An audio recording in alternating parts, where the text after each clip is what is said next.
अस्सलाम वालेकुम, मेरा नाम है दानिश रफ़ीक और इस वीडियो में हम बात करेंगे 7,951 पोस्ट जो इंडियन रेलवेज़ की तरफ से नोटिफाई की गई है इंडियन स्टूडेंट्स के लिए। तो इस वीडियो में हम बात करेंगे कि इन पोस्ट्स के लिए आप कब से अप्लाई कर सकते हैं, लास्ट डेट कब है और क्या क्वालिफ़िकेशन आपको चाहिए, कितने स्टेजेस होंगे, क्या सिलेबस होगा और बाकी भी जो डिटेल्स आपको जाननी चाहिए जिससे पहले आप इनके लिए अप्लाई नहीं करने चाहिए। तो अगर आपको सारी डिटेल्स जाननी है और उसके बाद अप्लाई करना है, आप हमारी वीडियो के साथ जुड़े रह सकते हैं इस वीडियो के आखिर तक। तो इनके लिए आप अप्लाई कर सकते हैं 30 जुलाई 2024 से 29 अगस्त 2024 तक और लास्ट दिन जब आप इसके लिए अपनी फ़ी सबमिट कर सकते हैं वो 30 अगस्त 2024 है। इसके लिए आपकी मिनिमम एज 18 होनी चाहिए, मैक्सिमम एज 36 साल होनी चाहिए। कुछ ऐसी कैटेगरीज़ है जिनको यहाँ पे रिलैक्सेशन अपर एज लिमिट में दी जा सकती है। और ये जो पोस्ट है chemical supervisor research and metallurgical supervisor research के लिए है जिसका लेवल 7 है और इनिशियल सैलरी आपकी 44,900 के बीच में रहने वाली है। और junior engineer, deputy material superintendent and chemical and metallurgical assistant level 6 के लिए 35,000 से 400 के बीच में इसकी सैलरी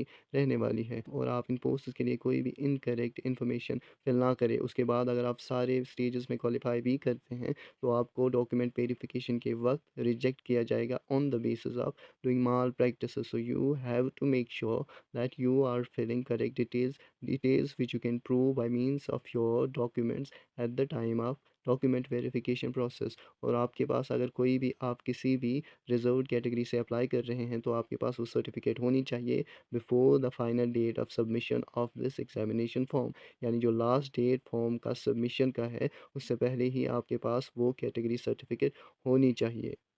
इसमें नेगेटिव मार्किंग भी होगी। 1:3 का फॉर्मूला अप्लाई होगा, यानी अगर आपने 3 क्वेश्चंस गलत किए तो आपका एक क्वेश्चन जो सही होगा वो काट दिया जाएगा। और इसके लिए अप्लाई करने के लिए आपको सबसे पहले इनकी ऑफिशियल वेबसाइट जो भी अलग अलग जोन्स है, ऑलमोस्ट बहुत सारी स्टेट्स है, उनके लिए स्पेसिफिक वेबसाइट जहाँ पे दी हुई है तो आपको वहीं से अप्लाई करना है और वहाँ पे सबसे पहले अपना अकाउंट क्रिएट करना है। उसके बाद वहाँ पे सारी आपके पास ये पोस्ट्स आएंगे और आपको इसमें अप्लाई करना है। आप इनका नंबर देख सकते हैं, इनकी ईमेल देख सकते हैं। अगर आपको कोई भी क्वेश्चन पूछना हो जिसका ऑफिशियल आंसर आपको चाहिए तो आप इनको यहाँ पे मेल कर सकते हैं इसी ईमेल से। आप फिज़िकली पूरे फिट होने चाहिए वरना आपको फर्दर स्टेजेस में निकाल दिया जाएगा। और आप नेशनैलिटी आपके पास इंडियन सिटीज़न होने चाहिए, आप या नेपाल के या भूटान के सब्जेक्ट होने चाहिए। और आपको परमानेंटली इंडिया में डिज़ायर होनी चाहिए कि आप यहीं पे रहना चाहते हैं। आपकी मिनिमम एज 18 होनी चाहिए, यानी आप 1 जनवरी 2007 के बाद पैदा नहीं हुए होने चाहिए। और अगर आप अनरिज़र्व्ड या ईडब्ल्यूएस में हैं तो आपकी एज जो डेट ऑफ बर्थ है आपकी 2 जनवरी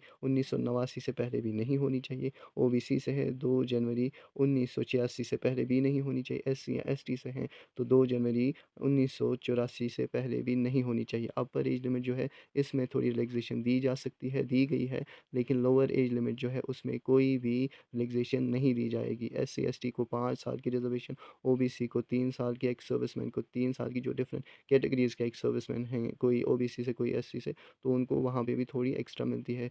पर्सन्स विद बेंचमार्क डिसेबिलिटीज़ को 10, 13, 15 साल और ऐसे ही आप देख सकते हैं।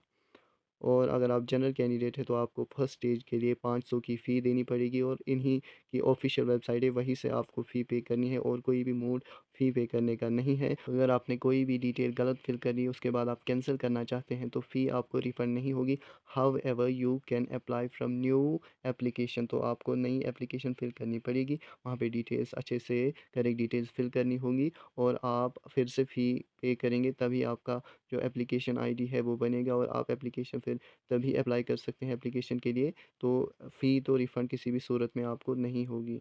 और इसमें जो रिक्रूटमेंट प्रोसेस में आप कैसे सेलेक्ट होंगे, इसमें फर्स्ट स्टेज होगा जो सीबीटी बेस्ड होगा, यानी कंप्यूटर बेस्ड टेस्ट होगा। उसके बाद जो फर्स्ट स्टेज में सेलेक्ट होंगे वो सेकंड स्टेज के लिए जाएंगे, वो भी कंप्यूटर बेस्ड टेस्ट होगा। उसके बाद डॉक्यूमेंट वेरिफिकेशन आपकी होगी। फिर डॉक्यूमेंट वेरिफिकेशन के बाद आपका मेडिकल एग्जामिनेशन, यानी अगर आप मेडिकली फिट हैं तो तभी आपको यहाँ पे जॉब मिलेगी। अगर आप नहीं हैं तो फिर ये देखेंगे कि ये कैसे मैनेज करते हैं। और हॉस्पिटल उसके बाद यही आपको देते हैं कि कहाँ से आपको मेडिकल सर्टिफिकेट लानी होती है। फर्स्ट स्टेज में आपके 90 मिनट होंगे जिसमें 100 क्वेश्चंस होंगे और मैथमेटिक्स आपका सिलेबस होगा, रीजनिंग आपका सिलेबस होगा, जनरल अवेयरनेस और जनरल साइंस आपके। इसमें मैथमेटिक्स में 30 क्वेश्चन 30 नंबर के, रीजनिंग के 25 क्वेश्चन 25 नंबर के, जनरल अवेयरनेस के 15 क्वेश्चन 15 नंबर के, जनरल साइंस के 30 क्वेश्चन 30 नंबर की इसके लिए आपको 90 मिनट मिलेंगे। और इसमें जो मिनिमम मार्क्स होने चाहिए, अनरिज़र्व्ड के 40%, ईडब्ल्यूएस के 40, ओबीसी के 30, एससी एसटी के 30 और 25 रिस्पेक्टिवली। फिर जो कैंडिडेट्स आफ्टर नॉर्मलाइजेशन,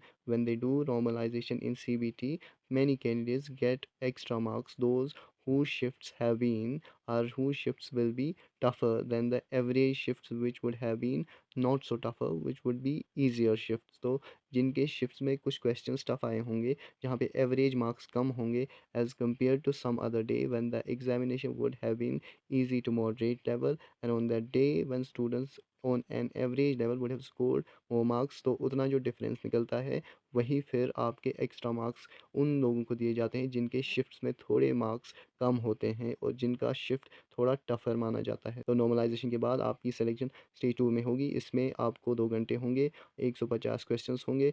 सिलेबस इसमें general awareness, physics and chemistry, basics of computer and applications, basics of environment and pollution control and technical abilities. Syllabus होगा इसका जनरल अवेयरनेस के 15 क्वेश्चन 15 मार्क्स के, physics and chemistry के 15 question 15 marks के, basics of computer and application के 10 question 10 marks के, basics of environment and pollution control 10 question 10 marks के, technical abilities 100 question 100 marks के 2 घंटे में आपको करने होंगे। और इसमें भी मिनिमम कुछ होते हैं मार्क्स की, अगर इनको कोई भी कैंडिडेट स्पेसिफिक कैटेगरी से उतने मार्क्स नहीं लाता है तो फिर जितनी भी पोस्ट्स इनको फिल करनी हो, अगर मिनिमम परसेंटेज किसी भी स्टूडेंट ने नहीं लाए, then they do not recruit anyone from that category because they believe at that time the efficiency has to be maintained, and in order to maintain that efficiency students must get the basic minimum threshold and they must cross it. If no one crosses that, then these vacancies can be kept unfilled and can be carried forward in the next year।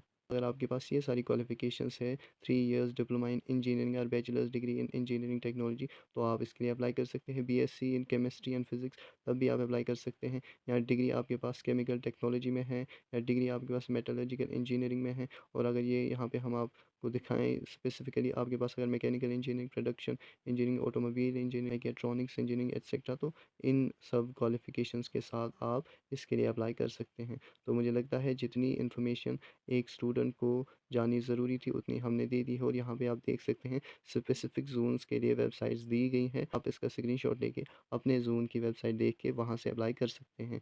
तो मुझे लगता है इतनी information देना ज़रूरी था और काफ़ी भी है। शुक्रिया।